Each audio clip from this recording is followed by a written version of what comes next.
Hello everyone, so in today's Mexican Indigenous video I want to talk about homes. So have you ever wondered how the Mexican Indians homes look? Um, how do they live? How do they deal with it? How do they preserve their food, and how do they keep everything fresh, and etc, etc, etc. Okay, there's a lot of questions to be asked and answered. So there is two types of homes now. I'm talking about the present. There is the typical, I guess, kind of Mexican home where I don't know if anyone's been to TJ, but when you go to TJ, you see a lot of like homes. I think from what I heard, from what I believe and I understand, is the homes are made of concrete, like they're made of rocks. I believe. I'm confused about that, but they call it the material, something like that. So their homes are made de material. That's what they call it. So that's one type of home. It's the Mexican home, where the typical Mexican home, where it's made of just like rocks, where it's mixed together concrete, and you build it set by set. And that's if you have money. That's if you have family members that live somewhere else that send you money to build your home. Because you cannot build a home there. So that's one type of home. The other type of home is a typical Indian home, where this is for most cases, this is the typical home, where the typical Indian home, where it's made of. I know there's a specific name for what type of thing they use. I call it it's like either a tree or a tree branch. They use like some type of tree that's very high and cut it in half, or they use like tree branches. I'm not too sure about that. It was explained to me, but I was like, I already lost, because I was like, what is it? Wait, what? They told me the house is made out of some type of name, and I have it on video, but I just haven't looked at the video, so I don't really know what type of exactly what type of, like, what it's made out of. I wish I knew, but I don't. It's on my videos. It's recorded on one of my hard drive, but I don't. It's too much to look through. So yeah, that's what homes are made of. Made of just like stacked together, like 1, 2, 3, 4, 5, and then the roof. It's either made out of grass or the same thing, and those are two types of home. And the other type of home is no home, where basically you just well, now, yeah, there is homes now, but before, I'm going before there wasn't any homes for the Indians. They didn't have any type of home. From what I heard, is most of the Indians slept outside. They slept outside. Uh, when I mean outside, I don't mean outside the home, because I get it confused too. When someone tells me, "Oh, I slept outside," it's like, "Oh, you slept outside at another home. You slept outside like outside in another home, or you slept outside like outside of the house." But no, when an Indian says, well, that's what I'm telling myself, but I have to explain it to y'all. When an Indian says I slept outside, that means they slept outside. Like, they live like in the natural area, so they will sleep outside. Outside. Kind of like when you, like, let's, for the ones that don't understand me, I guess, but I should be pretty clear. So let's say you go to camping, right? And you're in the forest, right? You have your tent. Okay, so let's remove the tent, and where are you sleeping now? You're sleeping outside. Like, let's say Yeah, so that's what I'm trying to say. They slept outside, like, um, they like just would, for them, like, for the homes, they would use, like, when when you see National Geographic, you see, well, I don't know if anyone sees National Geographic, but you see some people build, Survivor, they build their homes out of just what there's around them.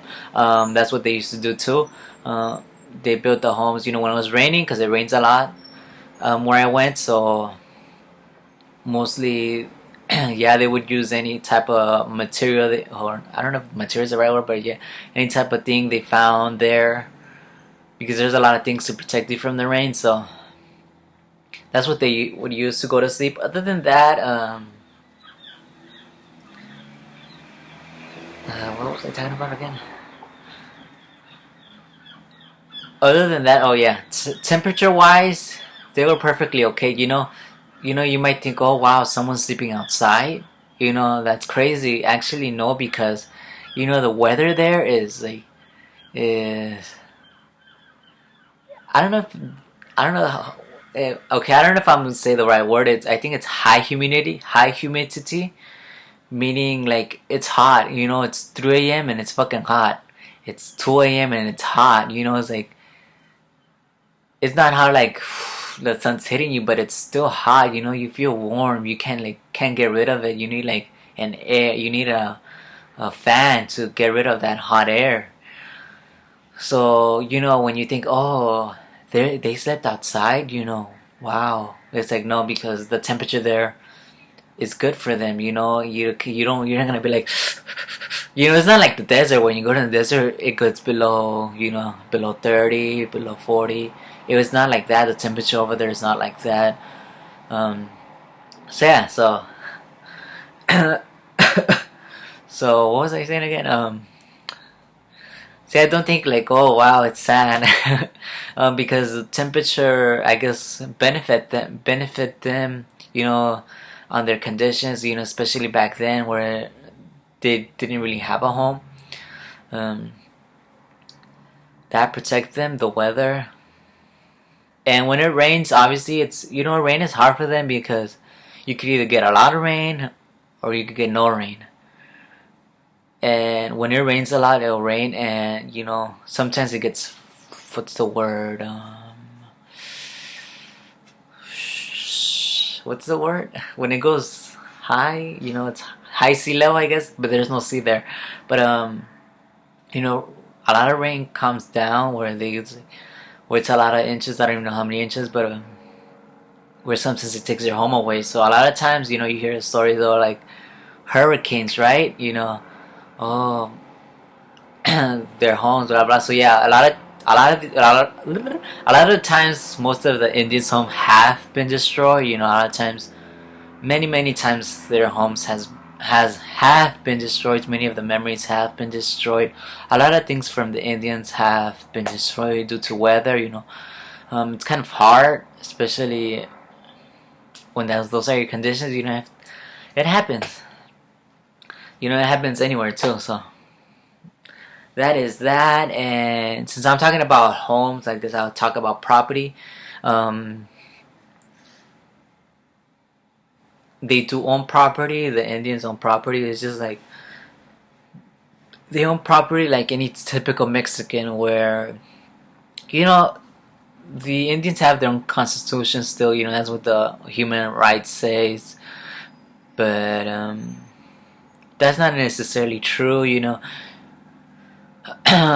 still under the power of the Mexican government. So if you're a Mexican Indian, you're still in the power of the Mexican government. You do as they say, or you get in trouble.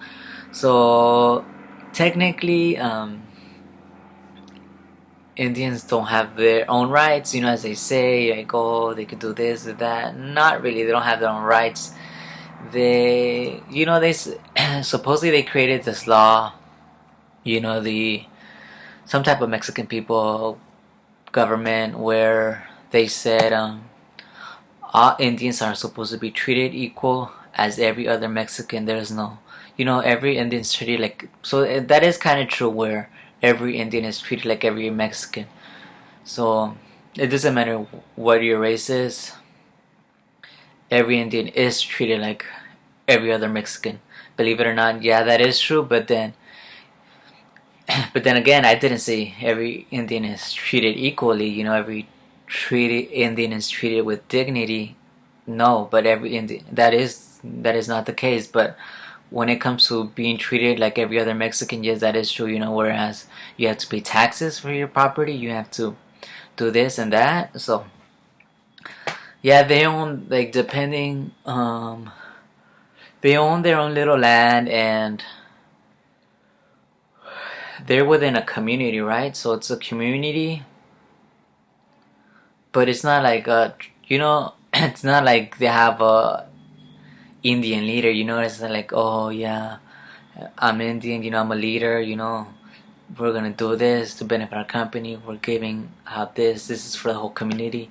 And it doesn't really work like that. Uh, if you want anything done, you have to. If you want anything done, like for example on your property, you have to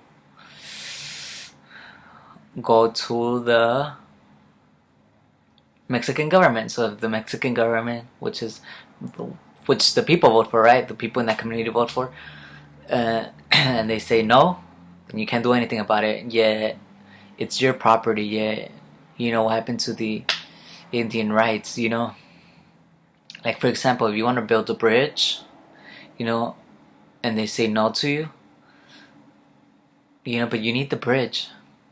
Because it rains a lot, so when people try to go to school and cross, and they say no to you, but yeah, where's your rights? You know what I mean? So that's a problem there. Another big problem, I don't know why I'm just talking about problems, but that needs to be fixed is because we're talking about homes, right, and property.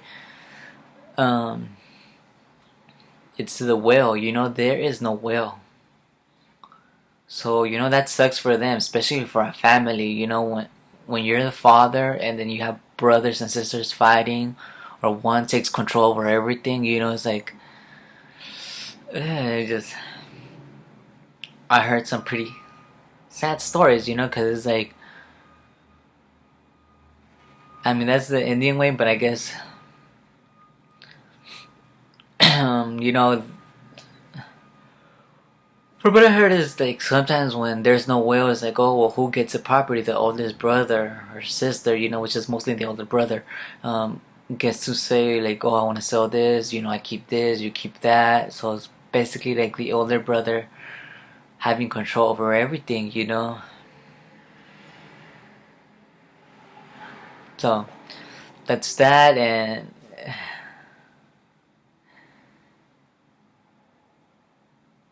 and from what I noticed, this is no different than you know it's the worldwide where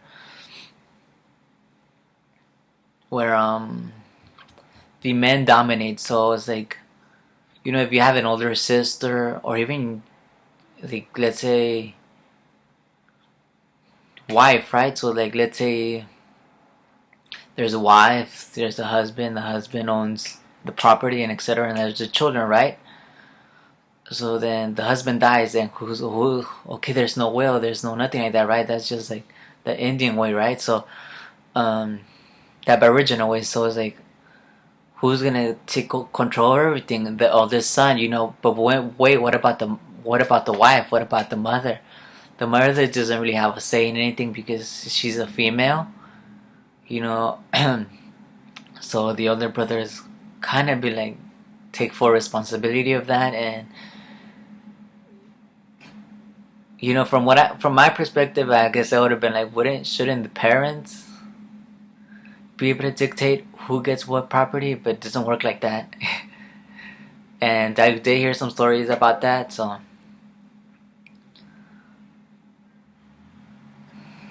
anyways, but yeah, that's like a problem. That's not. It's not. I don't know if it's a problem, but that's just like basically a worldwide view where men have the say in everything. I guess I don't know.